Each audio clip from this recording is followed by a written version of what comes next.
Like many events that define life's hinges, this occurred as I sat minding my own business.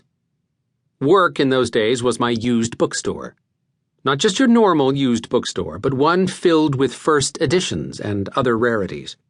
Even as a teenager, I had a knack for spotting the rare edition in a pile of books, and developed the talent to sell in a way that made the buyer feel I was giving him a deal. My collection started in a basement, until I found suitable warehouse space under the L tracks, where a computer screen and telephone allowed the world access to a guarded inventory, granting even a recluse such as myself a fair crack at capitalism. As a purveyor of old books and manuscripts, I had low volume and high margins, with handwriting and document authentication services supplementing my online sales. Wed to my work, I tended to dine at counters, never a table for two.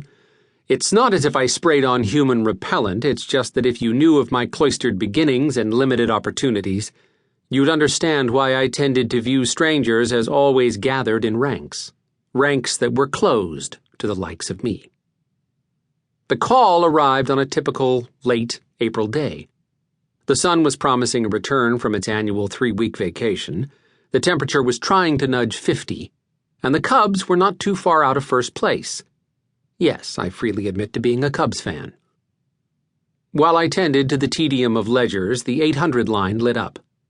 To track toll-free line traffic, I had purchased an application that displays, stores, and prints incoming calls by geographic coordinates, rounded to a degree, plus the phone number. Like many calls, this one read private, displayed 47 degrees north, 27 degrees east, and emitted the familiar delay and hiss of international long distance.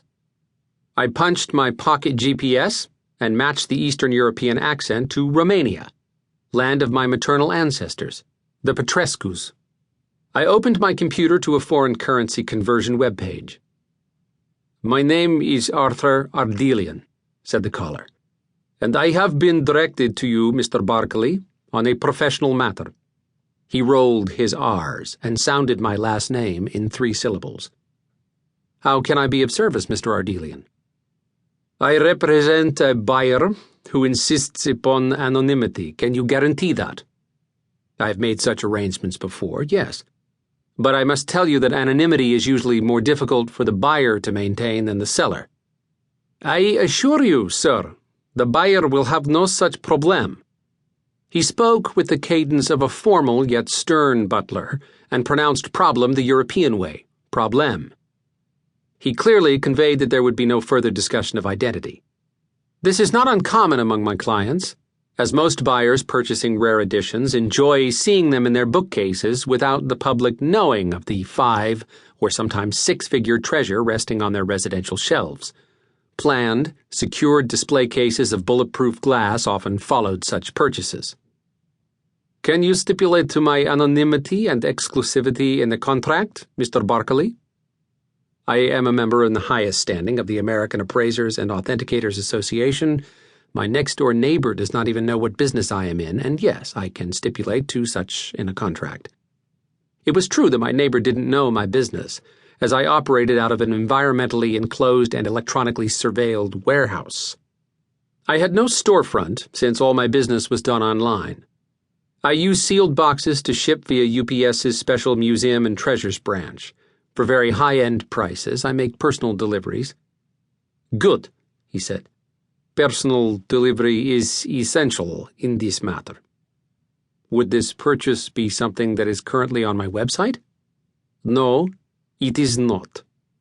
Presently, the item is on display in a museum in Philadelphia." I assumed he meant the Rosenbach Museum and Library. Everyone who deals in rare manuscripts is familiar with the Rosenbach brothers, who, a century ago, played central roles in the building of America's great libraries. They are recognized as the preeminent fantasiacal dealers of scribed collectibles and decorative art pieces, and their former residence on